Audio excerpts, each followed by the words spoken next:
Hello दोस्तों, स्वागत है आपका एक बार फिर से आपके अपने चैनल जीके सर्च इंजन पर। आज हम बात करेंगे राजस्थान के कछवाहा वंश से संबंधित सभी महत्वपूर्ण जानकारी की। तो राजस्थान के कछवाहा वंश से संबंधित सभी जानकारी हम इस वीडियो में डिस्कस करेंगे। तो वीडियो को ज़्यादा से ज़्यादा शेयर करें। राजस्थान के इतिहास में आमेर रियासत को हम यहाँ पर कवर करने वाले हैं। तो चलिए स्टार्ट करते हैं। बात की जाए आमेर रियासत की यानी कछवाहा वंश की, जिन्हें भगवान राम का वंशज भी कहा जाता है। कछवाहा वंश को आपको बता दें कि भगवान राम के वंशज के रूप में भी यहाँ जाना जाता है और कुश के वंशज भी मानते हैं। इसी कारण इन्हें रघुकुल तिलक भी कहा जाता है।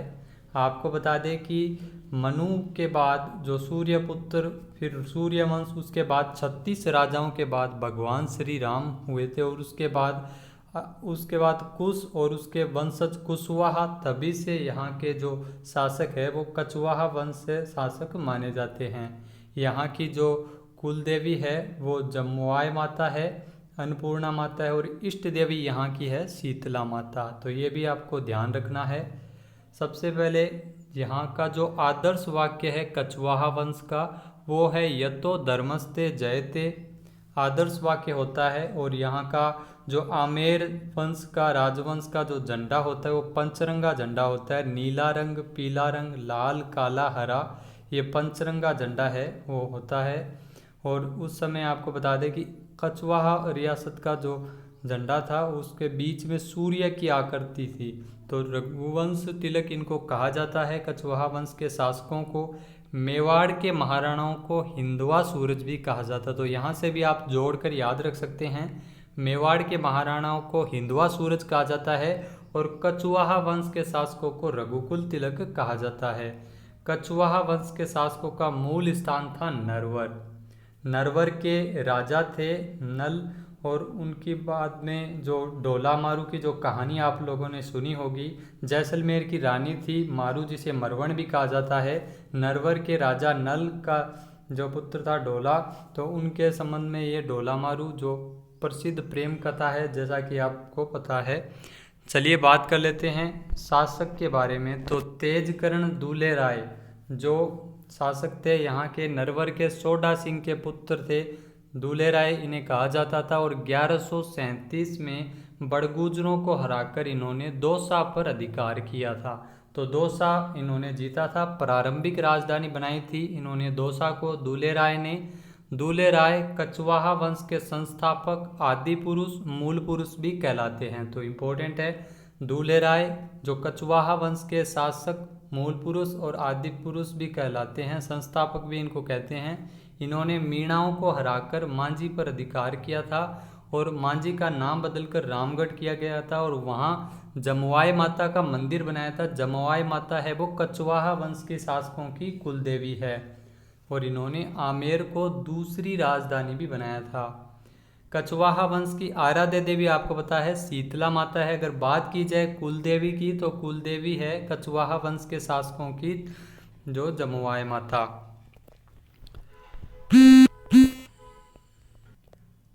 फिर आमेर वंश के शासक हुए थे कोकिल देव। कोकिल देव ने 1207 में भट्टी मीणा और सुसावत मीणा से आमेर को छीनते हुए आमेर को राजधानी बनाया था। 1207 में आमेर राजधानी बनी थी और इन्हीं के शासनकाल में जो कछवाहा वंश है वो दो शाखाओं में बंटा था। एक तो थी नरुका शाखा और एक थी शेखा शाखा।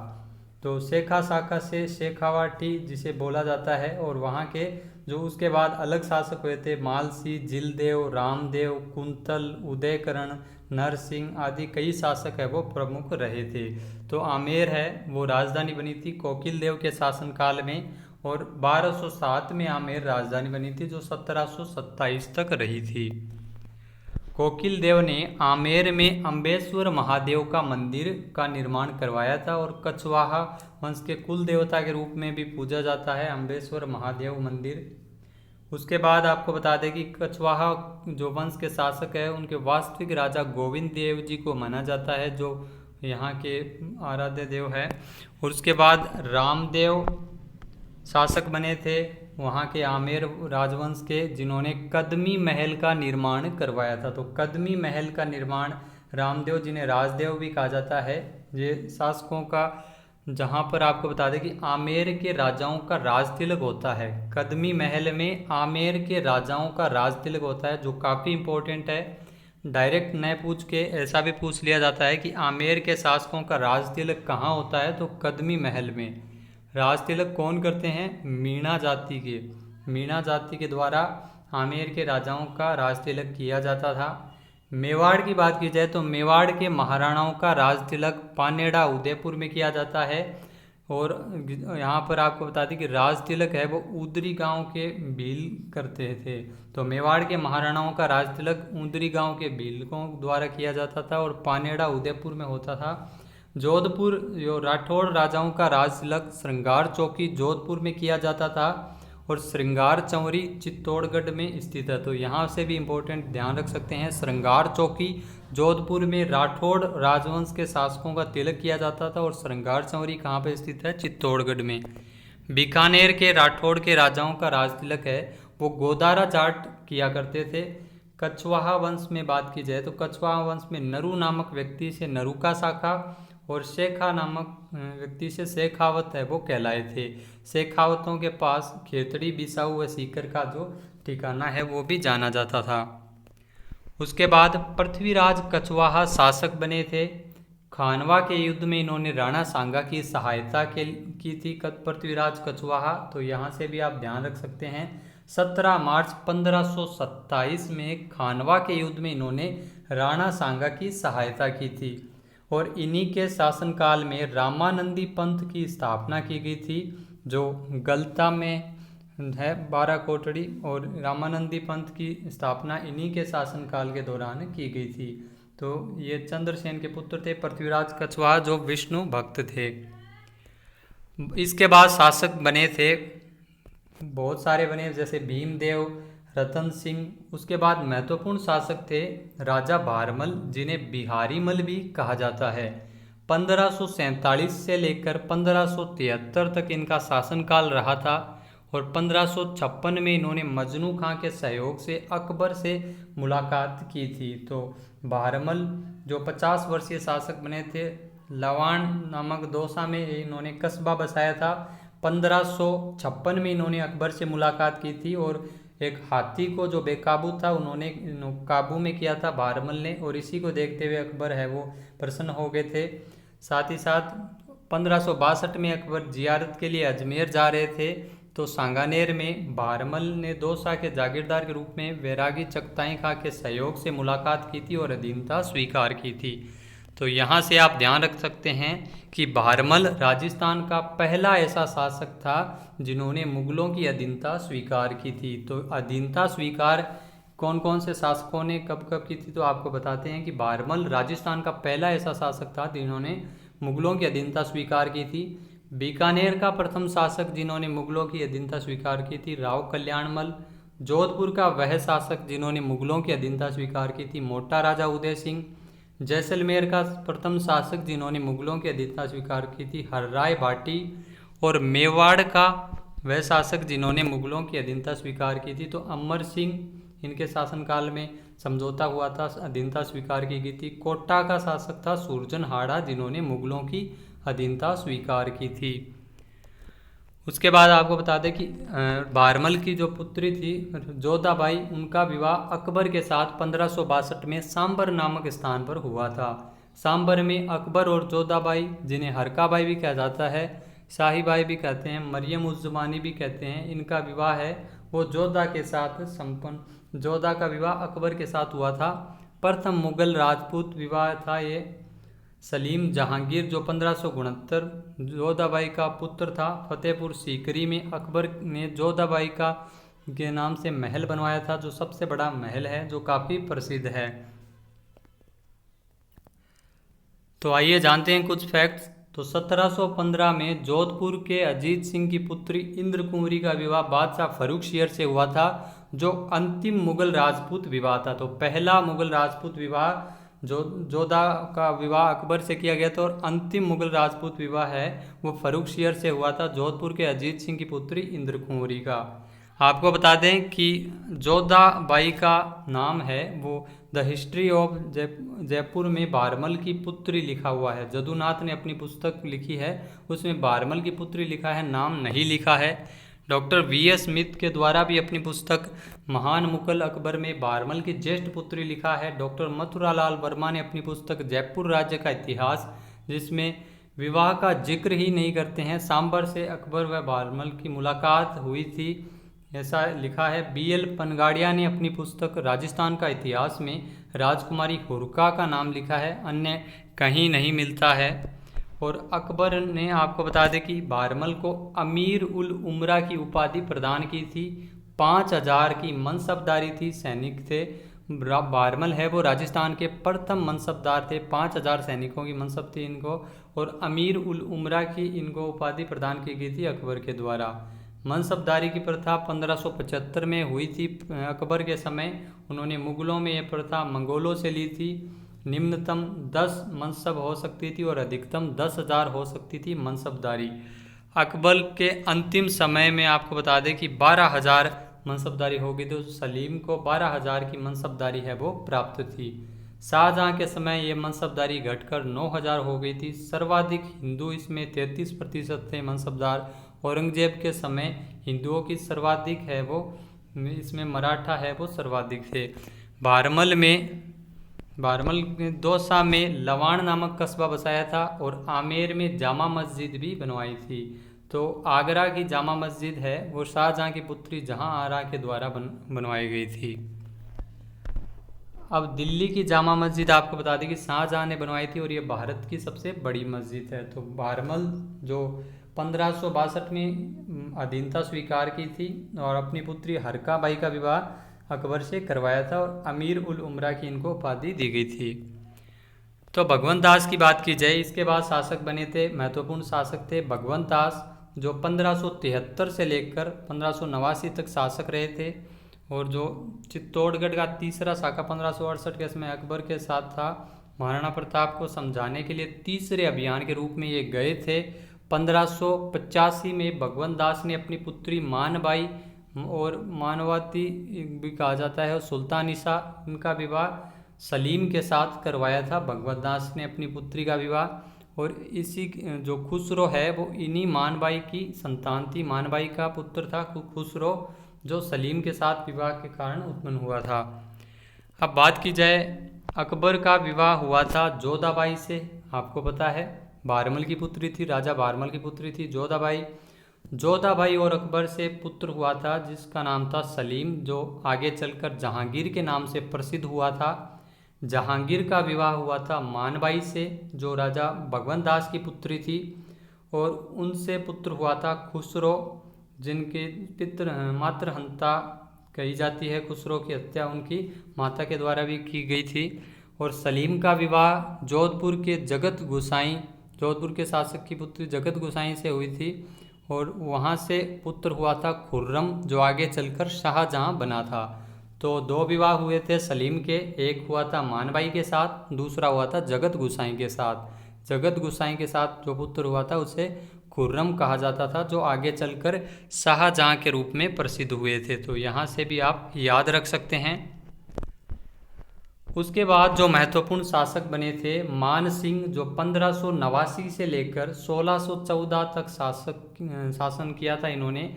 और 1550 में आपको बता दें कि इनका जन्म मौजमाबाद जयपुर में हुआ था। मुगलों की सबसे लंबी सेवा इन्होंने की थी, 50 से लेकर 55 साल तक ये मुगलों की सेवा करने वाले कछवाहा शासक रहे थे।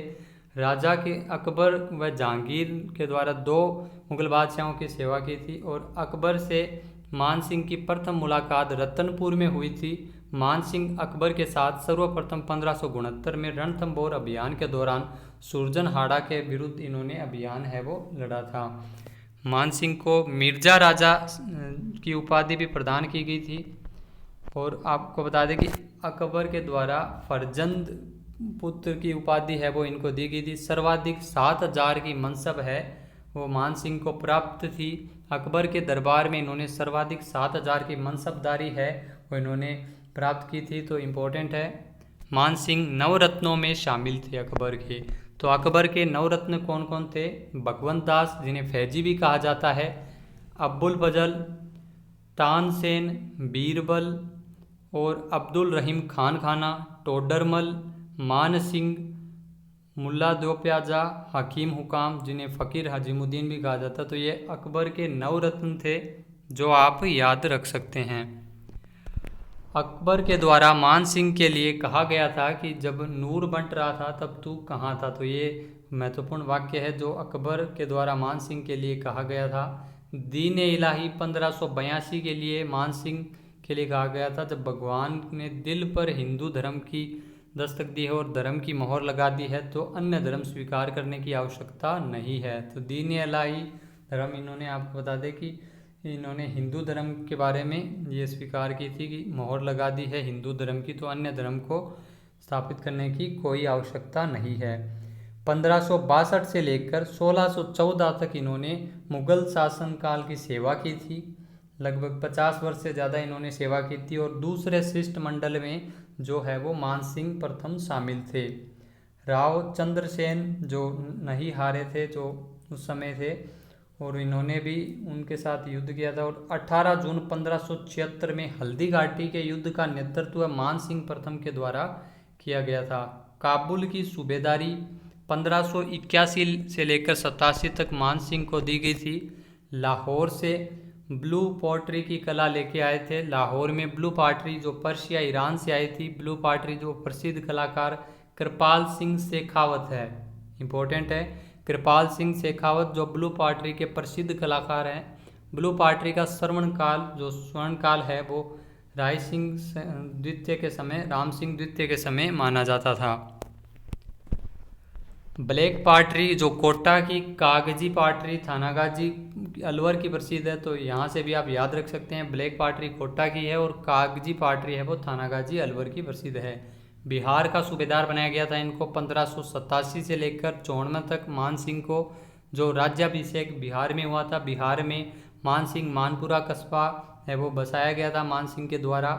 बिहार का सूबेदार रहते हुए मान सिंह ने उड़ीसा पर विजय प्राप्त की थी। बंगाल की सूबेदारी भी इनको दी गई थी। मान सिंह 3 बार बंगाल के सूबेदार है वो रहे थे। बंगाल की देख रेख के लिए मान सिंह व अजमेर में रहकर इनके द्वारा की गई थी। 3 भागों में बांटा गया था, वीर भूमि, मान भूमि, सिंह भूमि। मान सिंह की मृत्यु कहाँ पर हुई थी? एलिचपुर अभियान के दौरान महाराष्ट्र में, एलिचपुर महाराष्ट्र में है और वहाँ पर इनकी मृत्यु हुई थी।